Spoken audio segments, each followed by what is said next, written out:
আপোনালোকে ভাবকচোন আগৰ দিনবোৰৰ কথা যেতিয়া 3G 4G নাছিল আমি কোনোবাক মেছেজ এটা পঠাবৰ কাৰণে তেতিয়াৰ দিনত আমি আগতে মেছেজ পঠাবৰ কাৰণে আমি বেলেঞ্চ চেক কৰিব লাগিছিল তাৰপিছত আমি মেছেজ এটা পঠাইছিলোঁ কোনোবাক তাকো মেছেজ এটাৰ কাৰণে আমাৰ 2 টকা কাটিছিল যেতিয়া 4G 3G আহিল আমাৰ খুব ইজি হৈ গ'ল আৰু আমি হাতৰ পলকতে আমি বৰ্তমান ইউজ কৰিব পাৰোঁ আৰু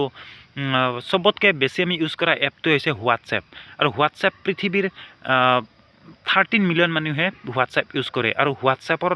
মানে বেলেগ মেছেজিং এপো আছে কিন্তু আমি হোৱাটছএপ আমি এইকাৰণে ইউজ কৰোঁ কাৰণ হোৱাটছএপত আমি ষ্টেটাছ দিব পাৰোঁ হোৱাটছএপত আমাৰ যিখিনি ফেচিলিটি আছে ফেচিলিটিখিনি আমাৰ খুবেই আমাৰ মানে কি বেলেগ এপতকৈ আমাৰ বেটাৰ আৰু বেলেগ এপত যিখিনি আমি এক্সপিৰিয়েঞ্চ নাপাওঁ সেইখিনি এক্সপিৰিয়েঞ্চ আমি হোৱাটছএপত পাওঁ চ' কিন্তু এটা কথাটো হ'ল কি হোৱাটছএপে আৰ্ণ কেনেকৈ কৰে হোৱাটছএপে পইচা ইনকাম কেনেকৈ কৰে ভাই আমিতো চবকে আমাকতো পইচা লাগিব পইচা নহওঁতো কোম্পানী এটা নচলে আপুনি বেলেগ এপবিলাকত যদি এড চলে আৰু সেই এডৰ জৰিয়তে সেই কোম্পানীটোৱে পইচা ইনকাম কৰে কিন্তু হোৱাটছএপত আমি কোনো ধৰণৰ এড দেখা নাপাওঁ বা হোৱাটছএপে কোনো ধৰণৰ আমাক এড নেদেখায় বা কোনো ধৰণৰ আমাক শ্বেয়াৰ মানে কোনোবাক ৰিকমেণ্ড কৰিব নিদিয়ে বা কোনোবাক ৰেটিং কৰিব নিদিয়ে কিন্তু হোৱাটছএপে পইচা ইনকাম কেনেকৈ কৰে চ' মই এইটো ভিডিঅ'ত আপোনালোকক ক'ম যে হোৱাটছএপে পইচা ইনকাম কেনেকৈ কৰে আৰু হোৱাটছএপৰ ফুল ষ্টৰি আপোনালোকক ক'ম চ' ভিডিঅ'টো একদম শেষলৈকে চাই থাকিব নহ'লে আধাতে যদি ব্ৰেক কৰি দিয়ে তেতিয়া একো বুজি নাপাব হোৱাটছআপ বনোৱাৰ আঁৰত দুজন ব্যক্তি জড়িত হৈ আছে এজন হৈছে জেম কম আৰু আনজন হৈছে ব্ৰেইন এক্টন এই দুজন ব্যক্তিয়ে 2009 চনত এই হোৱাটছআপ এপটো আনিছিল আৰু এই হোৱাটছআপ বনোৱাৰ কনচেপ্টটো ক'ৰ পৰা আহিছিল সেইটো কথা মই এতিয়া ক'ম যে হোৱাটছআপ বনোৱাৰ চাওক যেতিয়া আমি ফোন এটা আহি থাকোঁতে আমি ফোনটো ৰিচিভ কৰিব নোৱাৰোঁ কেতিয়াবা আমি কিবা যদি কামত ব্যস্ত হৈ থাকোঁ সেই মানুহজনে কেনেকৈ গম পাব যে মই এইটো কাম কৰি আছোঁ চ' আগতে যদি আমি যদি ফোনটো ৰিচিভ কৰিব নোৱাৰোঁ তেনেহ'লে আমি চিম্পলি এটা মেছেজ কৰিছিলোঁ আৰু সেইটো আছিল টেক্সট মেছেজ আৰু টেক্সট মেছেজৰ কষ্ট মই অলৰেডি আপোনাক কৈছোঁ যে 2-3 টকা আমি খৰচ কৰি কোনোবাক আমি ক'ব লগা হৈছিল যে ভাই মই বৰ্তমান ফোন ৰিচিভ কৰিব নোৱাৰোঁ মই অমুকটো কাম কৰি আছোঁ চ' এইটোৰ কাৰণে বহুত কষ্টলি হোৱাৰ কাৰণে হোৱাটছএপৰ কনচেপ্টটো হৈছিল যে আমি ফোন ৰিচিভ নকৰাকৈ কেনেকৈ মানুহজনে গম পাই বা আমি জনাই দিব পাৰোঁ চ' চিম্পলি ষ্টেটাছ দিয়াৰ ফেচিলিটি আছিল যেতিয়া হোৱাটছআপ প্ৰথম ওলাইছিল just add movies add school busy ন' মোৰ কলছ হোৱাটছআপ অনলি সেইবিলাক যিবিলাক চিম্পল লাইন যিটো আমাৰ প্ৰফাইলৰ তলত থাকে সেইটো লাইনে অকল দিব পৰা ফেচিলিটি আছিল বনোৱাৰ 5 বছৰ পিছত মানে 2014 চনত হোৱাটছআপে ভাবিলে কি যে আমি হোৱাটছআপ এপটো এনেকৈ চলাব নোৱাৰিম আৰু সেইকাৰণে হোৱাটছআপ এপটো তেওঁলোকে ফেচবুকৰ ওচৰত বিক্ৰী কৰি দিলে $14 মিলিয়ন আৰু তাৰপিছত হোৱাটছআপ আপগ্ৰেড হ'ল আৰু আপগ্ৰেড হৈ আজিৰ অৱস্থাটো পাইছে আৰু হোৱাটছআপত যিটো ষ্টেটাছ দিব পৰা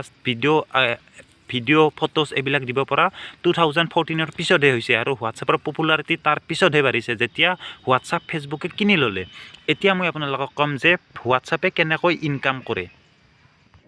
যিহেতু আমি সকলোৱে জানো যে হোৱাটছআপ এটা হৈছে ফেচবুক অন কোম্পানী মানে এইটো ফেচবুকৰ আণ্ডাৰত কাম কৰে আৰু ফেচবুকে এইটো কণ্ট্ৰল কৰে গতিকে ফেচবুক যেতিয়া পাৰচেছ কৰিছে গতিকে তাৰ পৰা কিবা এটাতো ইনকামটো হ'ব লাগিব চ' ফেচবুকে কৰিলে কি 2018ত ফেচবুক বিজনেছ এপ লঞ্চ কৰিলে আৰু বিজনেছ এপ লঞ্চ কৰি তাৰ মেইন পাৰপজটো হৈছে যিবিলাক বিজনেছ মানে যিবিলাক কোম্পানী আছে বা যিবিলাক ডাঙৰ শ্বপছ আছে মাৰ্কেট আছে সেইবিলাকে হোৱাটছআপৰ যোগেদি তেওঁলোকৰ পে'মেণ্ট বিলছ সেইবিলাক ৰিচিভ কৰিব পাৰে বা ইনফৰমেশ্যন বা সুবিধা হয় আমি আৰু যিবিলাক ডাঙৰ শ্বপছ আছে ডাঙৰ কোম্পানী আছে সেইবিলাকৰ ফেচবুক পেজ আছে আৰু সেই ফেচবুক পেজৰ লগত সেইটো ইণ্টাৰকানেক্ট কৰি দিলে যাতে ফেচবুক পেজত যদি কোনোবাই ভিজিট কৰে কোনোবাই যদি কোম্পানীটোৰ বিষয়ে জানিব বিচাৰে বা কোম্পানীটো যদি প্ৰাইভেটলি যদি কিবা মেছেজ কৰিব বিচাৰে তেনেহ'লে ডিৰেক্টলি হোৱাটছআপলৈ লিংক কৰিব পাৰে হোৱাটছআপ একাউণ্টলৈ আহিব পাৰে সেইটো সুবিধাও একেলগে ফেচবুকে এড কৰি দিলে হোৱাটছআপ আৰু ফেচবুক পেজৰ লগত আমি সকলোৱে জানো যে হোৱাটছআপ এটা হৈছে এণ্ড টু এণ্ড এনক্ৰিপ্টেড থকা মেছেজিং এপ ডেট মিনছ আমাৰ প্ৰাইভেচি থাকে আমি যিবিলাক মেছেজিং কৰোঁ যিবিলাক আমি চাৰ্চ কৰোঁ এই চাৰ্চবিলাক মানে হোৱাটছআপে নিজে দাবী কৰে যে আমি সেই চাৰ্চবিলাক আমি নিজে ৰেকৰ্ড নকৰোঁ আৰু আনকো আমি শ্বেয়াৰ নকৰোঁ কোনো থাৰ্ড পাৰ্টিৰ লগত কিন্তু 2018 পিছত এটা নতুন পলিচি ফেচবুকে আপডেট কৰিলে যে তেওঁলোকে যি হোৱাটছআপৰ কণ্টেক্ট আছে যিবিলাক আমি ইনফৰমেশ্যন সেই আমাৰ ইণ্টাৰেষ্ট বেষ্টত সেইবিলাক তেওঁলোকে থাৰ্ড পাৰ্টিৰ লগত শ্বেয়াৰ কৰিব আৰু তাৰ পিছতে ফেচবুকৰ শ্বেয়াৰ মাৰ্কেট বহুতখিনি ডাউন হৈ গৈছিল আৰু বৰ্তমানো সেইটো চলি আছে কণ্ট্ৰভাৰ্চি যে ফেচবুকে এইটো কৰিব নকৰে বাৰু যিকোনো হওক তাৰপিছত বহুতখিনি এপ আহিল ছিগনেল বা টেলিগ্ৰাম তেওঁলোকে দাবী কৰিলে যে আমি এইটো কোনো দিনে নকৰোঁ আৰু ব্ৰেইন এক্টন যে হোৱাটছআপ ফাউণ্ডাৰ আছিল ফাউণ্ডাৰ আছিল ব্ৰেইন এক্টনে ছিগনেল এপ এষ্টাব্লিছ কৰিলে আৰু ক'লে যে ছিগনেল এপ ট'টেলি ফ্ৰী কিন্তু যিকোনো হওক মই বৰ্তমান এইটো ভিডিঅ'ত যিহেতু হোৱাটছআপৰ কথা কৈ আছোঁ হোৱাটছআপৰ কথাই ক'ম অলপমান এতিয়া হোৱাটছআপৰ আমি বিজনেছ এপটো পালোঁ চ' বিজনেছ এপত আমি কি কৰিব পাৰোঁ চাওক প্ৰথমতে হৈছে আমাৰ বিজনেছ ষ্ট'ৰ আমি অনলাইন বিজনেছ ষ্ট'ৰ এখন আমি হোৱাটছআপত দিব পাৰোঁ আৰু হোৱাটছআপৰ লগতে হোৱাটছআপত আমি যিটো হোৱাটছআপত মানে তাৰ লগতে আমি লগে আমাৰ যদি কোনোবা ফেচবুকত যদি আমাৰ কোম্পানী বা আমাৰ বিজনেছৰ বিষয়ে যদি কোনোবাই জানিব বিচাৰে তেনেহ'লে বা প্ৰাইভেটলি যদি কিবা মেছেজ কৰিব বিচাৰে তেনেহ'লে ডিৰেক্টলি হোৱাটছআপলৈ আহিব পাৰে লগতে যদি কিবা মানে কি বিল যদি পে'মেণ্ট কৰিব লগা হয় তেতিয়াহ'লে পে'মেণ্ট কৰিব পাৰে চ' তাৰ পৰা এটা কমিশ্যন হোৱাটছআপে পায় আৰু তেনেকৈ হোৱাটছআপে এটা ৰিভেনিউ আৰ্ণ কৰে আৰু এইটো ফিচাৰ এতিয়া আমাৰ পাৰ্চনেল একাউণ্টতো আহি গৈছে আৰু যিহেতু আমাৰ অলৰেডি আমাৰ 2 বছৰ আগতে আমাৰ UPI unified payment interface launch হৈ গৈছিল UPI দি চ' হোৱাটছআপতকৈ বেলেগ এপবিলাকে বেছিকৈ ভালকৈ কাম কৰি আছে মই এইটো কোৱা নাই যে হোৱাটছআপৰ UPI পে'মেণ্ট মেথড বেয়া কিন্তু হোৱাটছআপৰ আগতে UPI লঞ্চ হৈ গৈছে এতিয়া হোৱাটছআপে এইকেইটা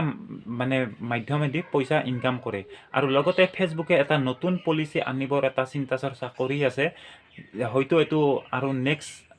ফাৰ্ডাৰ মানে টাইমত হ'ব যে আমি যিটো ষ্টেটাছ চাওঁ হোৱাটছআপত যিটো ষ্টেটাছ আহে সেই ষ্টেটাছটোত এড দিব আপুনি যদি কোনোবাৰ হোৱাটছআপ চাই তাৰ আগতে এটা এড চাব লাগিব যেনেকৈ আমি মানে বেলেগ এপত আমি চাব লগা হয় তেনেকৈ চ' গতিকে যদি মানে কি হোৱাটছআপ আমি ফ্ৰী মেছেজিং এপ যিটো আমি চলাই আছোঁ সেইটো হয়তো আমি মানে ফিউচাৰ টাইমত আমি চলাব নোৱাৰিম ফ্ৰী হিচাপত আমি নাপাম হয়তো আমি এড চাব লগা হ'ব পাৰে বা আমি কিবা এটা মানে পে'মেণ্ট কৰিব লগা হ'ব পাৰে এতিয়া চাওক যদি বিজনেছ এপত মই বিজনেছ হোৱাটছআপ যিটো হোৱাটছআপ বিজনেছ আছে হোৱাটছআপ বিজনেছত আৰু এটা আপোনাৰ মানে কি পলিচি আছে কি যদি তাতে 24 ঘণ্টাৰ ভিতৰত যদি কোনোবাক যদি ৰিপ্লাই যদি নকৰে তেতিয়াহ'লে সেই তাৰ